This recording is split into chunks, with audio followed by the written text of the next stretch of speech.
नया साल कोविड-19 वैक्सीन के रूप में आशा की नई किरण लेकर आया है। भारत में बनी वैक्सीन सुरक्षित और प्रभावी है और कोविड के विरुद्ध हमें प्रतिरोधक क्षमता देती है। इसीलिए भारतीय वैक्सीनों पर भरोसा रखें। अपनी बारी आने पर वैक्सीन अवश्य लें और अफवाहों पर विश्वास न करें। और हाँ, याद रखें, दवाई भी और कड़ाई भी। वैक्सीन के साथ साथ ध्यान रखें कि हमेशा मास्क पहने, दूसरों से 2 गज की दूरी बनाकर रखें और अपने हाथों को बार बार अच्छी तरह से धोएं। अधिक जानकारी के लिए www.mohfw.gov.in पर जाएं या राष्ट्रीय हेल्पलाइन 1075। हेलो हेलो, ए जी, सब केहू आ गइल, रउआ काहे ना आइनी?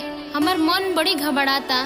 ये जान, छुट्टी तो पड़ले बा, लेकिन ई महामारी के कारण लॉकडाउन लग गइल बा, जोना के वजह से सब गाड़ी बंद बिया। हम नइखी आ पावा। तू लइकन के ख्याल रखिया। तू ठीक बाड़ू तो हम ठीक बानी। कैसे ठीक बानी? रउआ बिना कैसे रही? घर में एक ठोप अनाज नइखे, सब लइका भूख से तड़पतारसन। चुप हो जो रे पगली, भगवान पेट देले बने, जरूरे अन्न दिहन। ला है सुनो।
लेके सैनिटाइजर